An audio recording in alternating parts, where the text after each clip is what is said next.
नमस्कार दोस्तों, स्वागत है हमारे YouTube चैनल पर। आज के इस वीडियो में हम पढ़ने वाले हैं श्वसन तंत्र यानी कि रेस्पिरेटरी सिस्टम से संबंधित 100 महत्वपूर्ण एमसीक्यू जो UP police, UP home guard, UP लेखपाल, UP triple SC PET, SSC, railway, teaching और सभी स्टेट एग्जाम्स के लिए बहुत ही उपयोगी है। तो इस वीडियो को अंत तक जरूर देखें। चलिए शुरू करते हैं। आज का पहला क्वेश्चन, श्वसन का मुख्य कार्य क्या है? आपके ऑप्शन है, ऑप्शन ए भोजन पचना, ऑप्शन बी ऊर्जा उत्पादन, ऑप्शन सी गैसों का आदान प्रदान या ऑप्शन डी रक्त का शुद्धिकरण। तो श्वसन का मुख्य कार्य है गैसों का आदान प्रदान यानी कि गैसों का एक्सचेंज। ऑप्शन सी सही उत्तर हो जाएगा। गैसों का आदान प्रदान करना श्वसन का मुख्य कार्य है। श्वसन तंत्र हमारे शरीर में ऑक्सीजन पहुंचाता है और CO2 को बाहर निकालने में मदद करता है। यह प्रक्रिया फेफड़ों में गैसों के आदान प्रदान के माध्यम से होती है। फेफड़े श्वसन प्रणाली के मुख्य अंग हैं क्योंकि यह रक्त से ऑक्सीजन CO2 के आदान प्रदान का मुख्य कार्य करता है। तो इसका सही उत्तर हो जाएगा ऑप्शन सी। श्वसन का मुख्य कार्य गैसों का आदान प्रदान करना है, यानी कि हम कार्बन डाइऑक्साइड को बाहर निकालते हैं और ऑक्सीजन को ग्रहण करते हैं। अगला क्वेश्चन देखेंगे, मानव श्वसन तंत्र का मुख्य अंग कौन सा है? तो मानव श्वसन तंत्र का मुख्य अंग फेफड़े हैं। ऑप्शन बी सही उत्तर हो जाएगा। फेफड़े मानव श्वसन तंत्र के प्रमुख अंग है। ऑप्शन बी सही उत्तर हो जाएगा।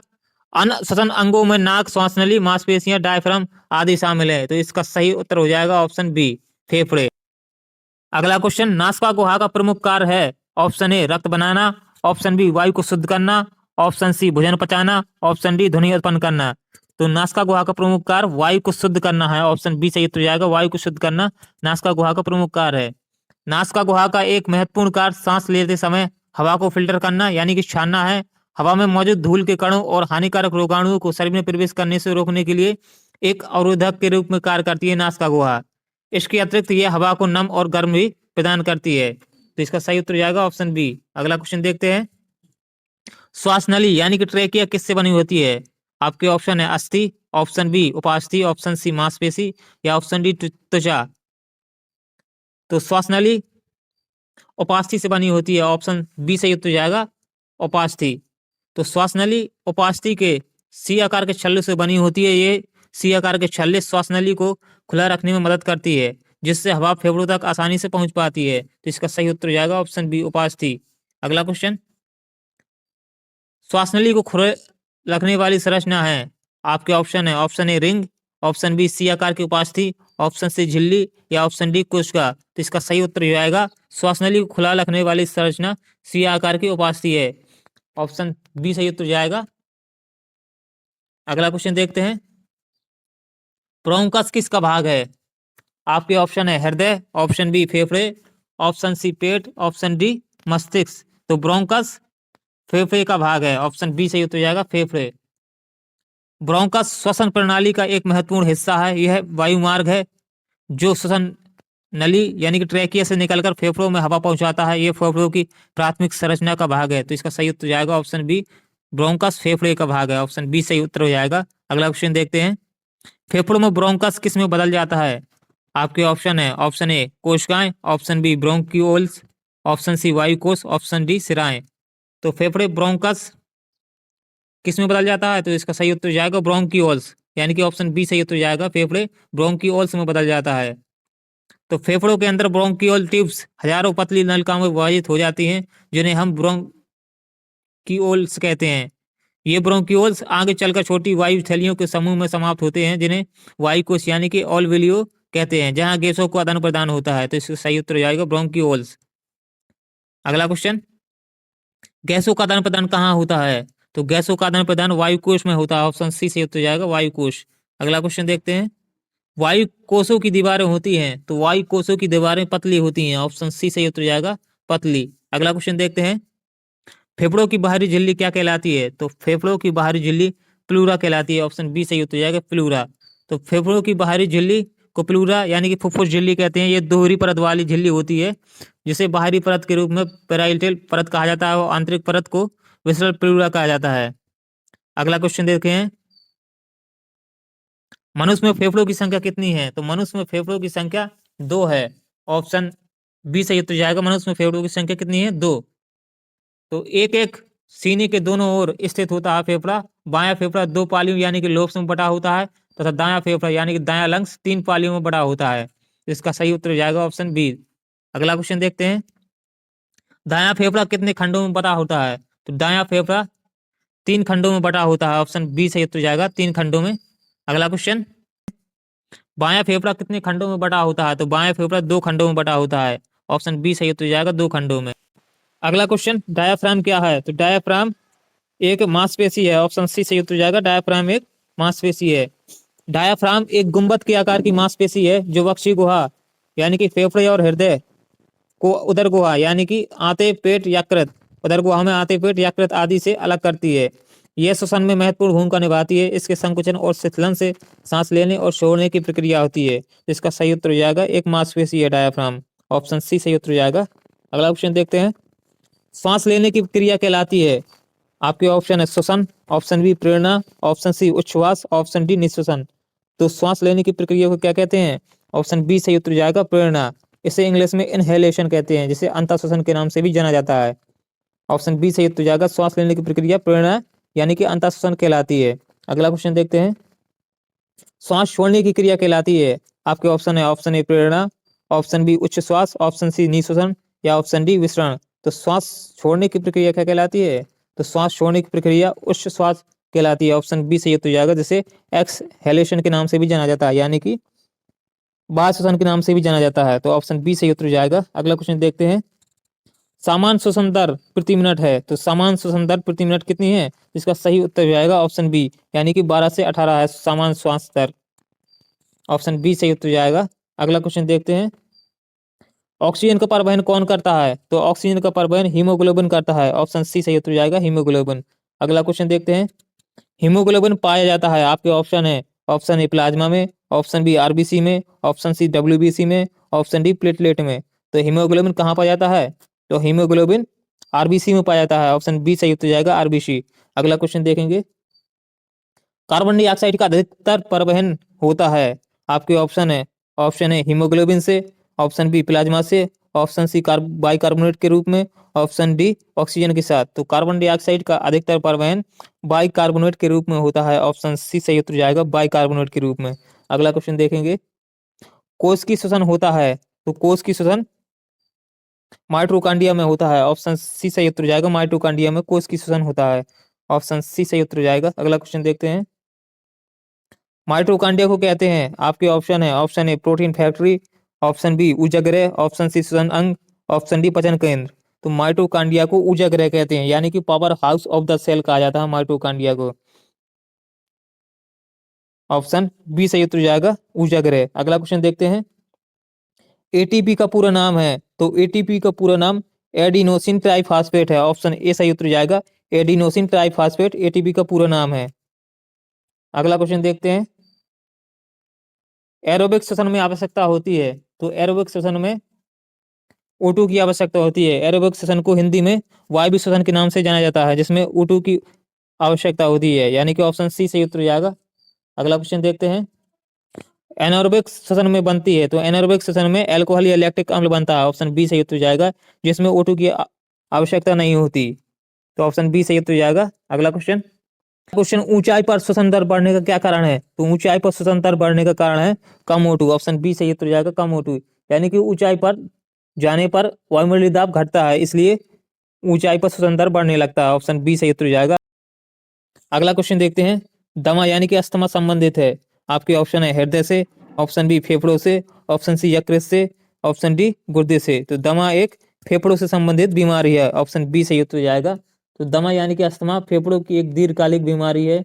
यह श्वसन नलिका में सूजन और सिकुड़न पैदा करती है, जिससे सांस लेने में कठिनाई होती है। ऑप्शन बी सही उत्तर जाएगा, फेफड़ों से संबंधित रोग है दमा। अगला क्वेश्चन, टीबी रोग होता है? ऑप्शन ए वायरस से, ऑप्शन बी जीवाणु से, ऑप्शन सी फंगस से या ऑप्शन डी प्रोटोजोआ से। कमेंट में बताएं दोस्तों, इसका सही उत्तर क्या होगा? तो टीबी एक जीवाणु से होने वाला रोग है। ऑप्शन बी सही उत्तर जाएगा। टीबी के जीवाणु का नाम है माइकोबैक्टीरियम ट्यूबरकुलोसिस। ऑप्शन बी सही उत्तर जाएगा। अगला क्वेश्चन देखते हैं, धूम्रपान से प्रवेश करने वाली विषैली गैस है? तो धूम्रपान से हमारे शरीर में प्रवेश करने वाली गैस CO है, यानी कि कार्बन मोनोऑक्साइड है। ऑप्शन सी सही उत्तर जाएगा। अगला क्वेश्चन देखते हैं, ऑक्सीजन की कमी को क्या कहते हैं? तो रक्त में ऑक्सीजन की कमी को क्या कहते हैं? हाइपोक्सिया कहते हैं। ऑप्शन बी सही उत्तर जाएगा, हाइपोक्सिया। अगला क्वेश्चन, साइनोसिस का प्रमुख कारण क्या है? तो साइनोसिस का प्रमुख कारण ऑक्सीजन की कमी है, यानी कि O2 की कमी है। ऑप्शन बी सही उत्तर हो जाएगा। अगला क्वेश्चन, श्वसन वर्णक कौन सा है? तो श्वसन वर्णक हीमोग्लोबिन है, ऑप्शन बी सही उत्तर हो जाएगा। हीमोग्लोबिन को श्वसन वर्णक के रूप में जाना जाता है। अगला क्वेश्चन, मछलियों में श्वसन अंग होता है? तो मछलियों में श्वसन अंग गलफड़े होते हैं, यानी कि गिल्स द्वारा मछलियां सांस लेती हैं, ऑप्शन सी सही उत्तर हो जाएगा। अगला क्वेश्चन देखते हैं, कीटों में श्वसन किसके द्वारा होता है? तो कीटों में श्वसन ट्रेकियल तंत्र द्वारा होता है, ऑप्शन डी सही उत्तर हो जाएगा। कीटों में श्वसन ट्रेकियल तंत्र द्वारा होता है, ऑप्शन डी सही उत्तर हो जाएगा। अगला क्वेश्चन, मेढक में श्वसन होता है? तो मेढक में श्वसन त्वचा व फेफड़े दोनों से होता है, ऑप्शन सी सही उत्तर हो जाएगा। अगला क्वेश्चन देखते हैं, पक्षियों में वायु थैलियों का कार्य है? तो पक्षियों में वायु थैलियों का कार्य है निरंतर वायु को प्रवाह करना, ऑप्शन सी सही उत्तर हो जाएगा। निरंतर वायु को प्रवाह करना पक्षियों में वायु थैलियों का कार्य है। पौधों में श्वसन छिद्र कहलाते हैं? तो पौधों में श्वसन छिद्र रंध्र या स्टोमेटा कहलाते हैं, ऑप्शन बी सही उत्तर हो जाएगा। रंध्र या स्टोमेटा। अगला क्वेश्चन देखते हैं, पौधों में श्वसन होता है? तो पौधों में श्वसन दिन रात दोनों में होता है, ऑप्शन सी सही उत्तर हो जाएगा। दिन रात दोनों में पौधों का श्वसन होता है, ऑप्शन सी सही उत्तर हो जाएगा। अगला क्वेश्चन देखते हैं, श्वसन और दहन में समानता है? आपके ऑप्शन है दोनों में ऊर्जा निकलती है, ऑप्शन बी दोनों में ऑक्सीजन आवश्यक नहीं है, या ऑप्शन सी दोनों तीव्र होते हैं, या ऑप्शन डी दोनों केवल प्रयोगशाला में होते हैं। तो इसका सही उत्तर हो जाएगा ऑप्शन ए, यानी कि दोनों में ऊर्जा निकलती है, ऑप्शन ए सही उत्तर हो जाएगा। ये समानता है श्वसन और दहन में, ऑप्शन ए सही उत्तर हो जाएगा। अगला क्वेश्चन देखते हैं, रक्त में ऑक्सीजन का परिवहन होता है? तो रक्त में ऑक्सीजन का परिवहन हीमोग्लोबिन में होता है, ऑप्शन बी सही उत्तर हो जाएगा। हीमोग्लोबिन से। अगला क्वेश्चन, आरबीसी का जीवन काल होता है? तो आरबीसी का जीवन काल 120 दिन का होता है, ऑप्शन सी सही उत्तर हो जाएगा। अगला क्वेश्चन देखते हैं, फेफड़ों में कोशिकाओं का क्या कार्य है? तो फेफड़ों में कोशिकाओं का कार्य गैसों का विसरण करना है, ऑप्शन बी सही उत्तर हो जाएगा। गैसों का विसरण करना फेफड़ों में कोशिकाओं का कार्य है, ऑप्शन बी सही उत्तर हो जाएगा। अगला क्वेश्चन, श्वसन का नियंत्रण केंद्र स्थित है? तो श्वसन का नियंत्रण केंद्र मेडुला ऑब्लांगेटा में स्थित है, ऑप्शन सी सही उत्तर हो जाएगा। Medulla oblongata. अगला क्वेश्चन, खांसी किस तंत्र से संबंधित है? तो खांसी श्वसन तंत्र से संबंधित एक रोग है, ऑप्शन बी सही उत्तर हो जाएगा। अगला क्वेश्चन, छींक का कारण है? तो छींक का कारण नाक में उत्तेजना के कारण छींक आती है, ऑप्शन ए सही उत्तर हो जाएगा। अगला क्वेश्चन देखते हैं, जमहाई आने का क्या कारण है? तो जमहाई, ऑप्शन बी सही उत्तर हो जाएगा। O2 की कमी से जमहाई आती है। अगला क्वेश्चन, व्यायाम की समस्या अंदर बढ़ती है क्योंकि हमें अधिक ऊर्जा चाहिए, अधिक O2 चाहिए, और इस प्रक्रिया के दौरान अधिक CO2 निकलती है। तो इसके सही सभी ऑप्शन सही हो जाएंगे, तो इसका सही उत्तर हो जाएगा ऑप्शन डी, यानी कि उपरोक्त सभी। अगला क्वेश्चन देखते हैं, श्वसन तंत्र का सबसे नाजुक भाग है? तो श्वसन तंत्र का सबसे नाजुक भाग क्या है? वायुकोश है, ऑप्शन सी सही उत्तर हो जाएगा। वायुकोश। अगला क्वेश्चन देखते हैं, धूल कणों को रोकने में सहायक है? तो धूल कणों को रोकने में सहायक नासिका के बाल हैं, ऑप्शन ए सही तो जाएगा। नासिका के बाल।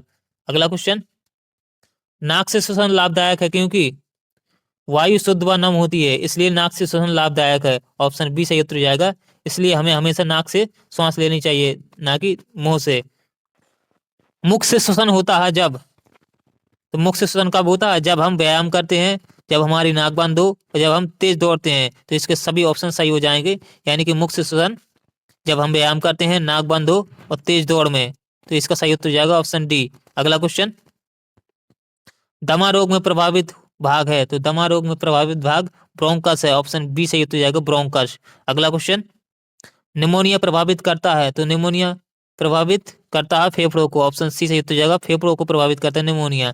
अगला क्वेश्चन, फेफड़ों का कैंसर मुक्ता होता है? तो फेफड़ों का कैंसर मुक्ता धूम्रपान से होता है, ऑप्शन बी सही उत्तर हो जाएगा। धूम्रपान से। अगला क्वेश्चन, CO गैस यानी कि कार्बन मोनोऑक्साइड गैस खतरनाक है क्योंकि यह हीमोग्लोबिन से क्रिया करती है, ऑप्शन बी सही उत्तर हो जाएगा। हीमोग्लोबिन से जुड़ जाती है, इसलिए CO यानी कि कार्बन मोनोऑक्साइड गैस खतरनाक होती है।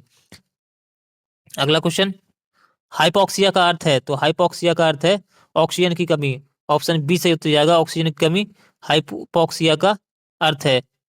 अगला क्वेश्चन, मेढक में त्वचा से श्वसन संभव है क्योंकि मेढक की त्वचा कैसी होती है? नम होती है, ऑप्शन बी सही उत्तर हो जाएगा। अगला क्वेश्चन देखते हैं, गैसों का विसरण निर्भर करता है? तो गैसों का विसरण ताप पर, दाब पर, सांद्रता के अंतर पर, यानी कि तीनों पर निर्भर करता है। तो इसका सही उत्तर हो जाएगा उपरोक्त सभी। अगला क्वेश्चन, वायु कोषों की अनुमानित संख्या है? तो वायु कोषों की अनुमानित संख्या कितनी है? 30 करोड़ है, ऑप्शन बी सही उत्तर हो जाएगा। 30 करोड़ है वायु कोषों की अनुमानित संख्या। अगला क्वेश्चन, फेफड़ों में नमी का महत्व है? तो फेफड़ों का नमी का महत्व है विसरण को आसान बनाए रखना, ऑप्शन बी सही उत्तर हो जाएगा। विसरण आसान बनाना। अगला क्वेश्चन, स्वर यंत्र यानी कि लैरिंक्स का कार्य है, तो लैरिंक्स का क्या कार्य है?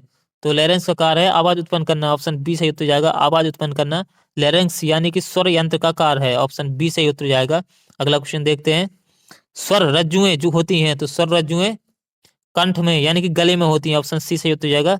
अगला क्वेश्चन, आवाज उत्पन्न होती है, तो आवाज उत्पन्न किससे होती है? ऑप्शन सी सही उत्तर जाएगा, स्वर रज्जुओं के कंपन से आवाज उत्पन्न होती है। ऑप्शन सी सही उत्तर जाएगा। अगला क्वेश्चन, स्वर तंत्र का अध्ययन कहलाता है, तो स्वर तंत्र का अध्ययन पल्मोनोलॉजी कहलाती है। ऑप्शन बी सही उत्तर जाएगा, पल्मोनोलॉजी। अगला क्वेश्चन, स्पायरोमीटर का उपयोग होता है, तो स्पायरोमीटर का उपयोग फेफड़ों की क्षमता मापने में होता है। ऑप्शन सी सही उत्तर जाएगा, फेफड़ों की क्षमता मापने में स्पायरोमीटर का उपयोग किया जाता है। अगला क्वेश्चन, कृत्रिम श्वसन का प्रयोग होता है, तो कृत्रिम श्वसन का प्रयोग सांस रोकने पर होता है। ऑप्शन बी सही उत्तर जाएगा। अगला क्वेश्चन, सीपीआर का पूरा नाम है, तो सीपीआर का पूरा नाम है, ऑप्शन ए सही उत्तर जाएगा, cardio pulmonary rescue session. Option A सही उत्तर जाएगा। अगला क्वेश्चन, नवजात शिशु की पहली श्वास कहलाती है, तो नवजात शिशु की पहली श्वास जीवन श्वास कहलाती है। ऑप्शन बी सही उत्तर जाएगा, जीवन श्वास। अगला क्वेश्चन, श्वसन तंत्र जीवन के लिए आवश्यक है क्योंकि ये हमें O2 देता है और CO2 निकालता है, ऊर्जा उत्पादन में सहायक होता है, इसलिए श्वसन तंत्र हमारे लिए सहायक है। तो इसका सही उत्तर हो जाएगा ऑप्शन डी। अगला क्वेश्चन, मनुष्य श्वसन तंत्र की सुरक्षा करता है, तो मनुष्य श्वसन तंत्र की सुरक्षा श्लेष्मा, नासिका बाल और सीलिया करते हैं। तो इसका सही उत्तर हो जाएगा ऑप्शन डी। अगला क्वेश्चन देखते हैं, सीलिया का मुख्य कार्य क्या है? तो सीलिया का मुख्य कार्य धूलकण को हटाना है। ऑप्शन बी सही उत्तर जाएगा, धूलकण को हटाना सीलिया का मुख्य कार्य है। ऑप्शन बी सही उत्तर जाएगा। अगला क्वेश्चन, श्वसन तंत्र का सबसे लंबा भाग है, तो श्वसन तंत्र का सबसे लंबा भाग श्वास नली है। ऑप्शन बी सही उत्तर जाएगा, श्वास नली। अगला क्वेश्चन देखते हैं, सामान्यतः मनुष्य कितनी हवा एक श्वास में लेता है? तो सामान्यतः मनुष्य एक श्वास में 500 ml हवा लेता है। ऑप्शन सी सही उत्तर जाएगा, 500 ml। अगला क्वेश्चन, फेफड़ों की कुल क्षमता लगभग होती है, तो फेफड़ों की कुल क्षमता लगभग 5 से 6 लीटर होती है। ऑप्शन डी सही उत्तर जाएगा, 5 से 6 लीटर। अगला क्वेश्चन, ऊतक श्वसन होता है, तो ऊतक श्वसन कोशिकाओं में होता है। ऑप्शन सी सही उत्तर जाएगा, कोशिकाओं में ऊतक श्वसन होता है। अगला क्वेश्चन, बाह्य श्वसन होता है, तो बाह्य श्वसन फेफड़ों में होता है। ऑप्शन बी सही उत्तर जाएगा, फेफड़ों में। अगला क्वेश्चन, CO2 का अधिकांश भाग बाहर निकलता है क्योंकि बाइकार्बोनेट के रूप में CO2 का अधिकांश भाग बाहर निकलता है। ऑप्शन सी सही उत्तर जाएगा, बाइकार्बोनेट के रूप में CO2 का अधिकांश भाग बाहर निकलता है। अगला क्वेश्चन, प्राणायाम का प्रभाव पड़ता है, तो प्राणायाम का प्रभाव हृदय पर पड़ता है, मस्तिष्क पर पड़ता है, श्वसन तंत्र पर पड़ता है। तो इसका सही उत्तर जाएगा प्रयोग सभी, यानी कि ऑप्शन डी सही उत्तर जाएगा। अगला क्वेश्चन देखते हैं, श्वसन तंत्र को नियंत्रित करता है, तो श्वसन की दर को नियंत्रित करता है कौन? ऑप्शन सी सही उत्तर जाएगा, मस्तिष्क। अगला क्वेश्चन, श्वसन किस रासायनिक क्रिया में बनते हैं? तो श्वसन की रासायनिक क्रिया में जल, CO2 व ऊर्जा बनते हैं। ऑप्शन सी सही उत्तर जाएगा, श्वसन की रासायनिक क्रिया में जल, CO2 व ऊर्जा मुक्त होती है। ऑप्शन सी सही उत्तर जाएगा। अगला क्वेश्चन, फेफड़ों में गैसों का विसरण होता है, तो फेफड़ों में गैसों का विसरण विसरण से होता है। ऑप्शन बी सही उत्तर जाएगा, विसरण से। अगला क्वेश्चन, O2 का आंशिक दाब अधिक होता है, तो O2 का आंशिक दाब अधिक होता है फेफड़ों में। ऑप्शन बी सही उत्तर जाएगा, फेफड़ों में O2 का आंशिक दाब होता है। अगला क्वेश्चन, CO2 का आंशिक दाब अधिक होता है कहाँ पर? तो CO2 का आंशिक दाब अधिक होता है ऊतकों में। ऑप्शन बी सही उत्तर जाएगा, ऊतकों में। अगला क्वेश्चन, श्वसन में ऊर्जा का रूप है, तो श्वसन में ऊर्जा का रूप ATP है। ATP का पूरा नाम एडिनोसिन ट्राइफॉस्फेट है। ऑप्शन बी सही उत्तर जाएगा। अगला क्वेश्चन, श्वसन तंत्र का सबसे पहला भाग कौन सा है? तो श्वसन तंत्र का पहला भाग नासिका है। ऑप्शन बी सही उत्तर जाएगा, नासिका।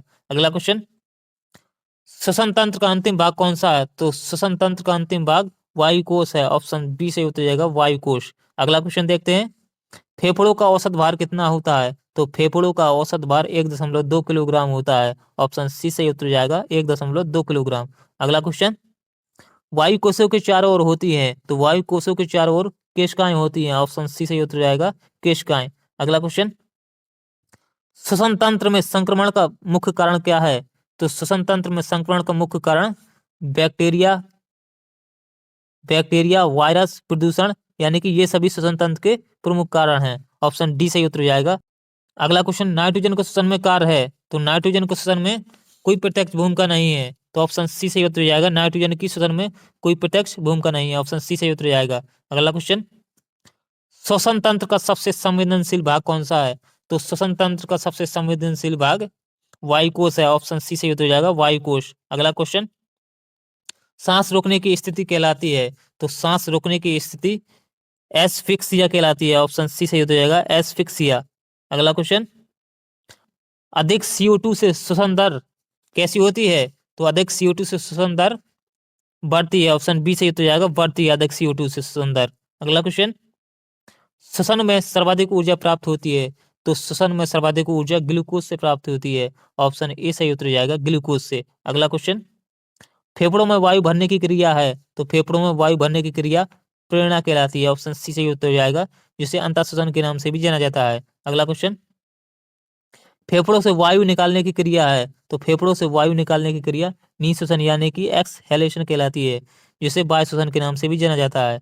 अगला क्वेश्चन, श्वसन में ऑक्सीजन का उपयोग होता है, तो श्वसन में ऑक्सीजन का उपयोग होता है ऊर्जा बनाने में, CO2 बनाने में और जल को बनाने में, तो इसका सही उत्तर हो जाएगा ऑप्शन डी। अगला क्वेश्चन, प्राणायाम से लाभ होता है, तो प्राणायाम से लाभ, ऑप्शन ए फेफड़ों की क्षमता बढ़ती है, तनाव कम होता है और ऑक्सीजन ग्रहण करने की क्षमता बढ़ती है, तो इसका सही उत्तर हो जाएगा ऑप्शन डी। अगला क्वेश्चन, श्वसन तंत्र को स्वस्थ रखने के लिए आवश्यक है, तो श्वसन तंत्र को स्वस्थ रखने के लिए आवश्यक है स्वच्छ वायु मिलनी चाहिए, हमें रोजाना व्यायाम करना चाहिए और धूम्रपान से दूरी बनाए रखनी चाहिए, तो इसका सही उत्तर हो जाएगा ऑप्शन डी, यानी कि ये सभी ऑप्शन सही हैं। अगला क्वेश्चन, श्वसन तंत्र के बिना जीवन असंभव है, क्योंकि इससे ऊर्जा नहीं बनेगी, ऑक्सीजन नहीं मिलेगी और CO2 अधिक जमा हो जाएगी, तो इसका सही उत्तर हो जाएगा ऑप्शन डी, यानी कि श्वसन तंत्र के बिना जीवन असंभव है, क्योंकि ऊर्जा नहीं बनेगी इससे और ऑक्सीजन नहीं मिलेगी और CO2 जमा हो जाएगी, तो इसका सही उत्तर हो जाएगा ऑप्शन डी। तो आज के सभी प्रश्न समाप्त हुए। अगर हमारा वीडियो पसंद आया हो तो वीडियो को लाइक करें और चैनल को सब्सक्राइब करें। मिलते हैं अगले वीडियो में, धन्यवाद, जय हिंद।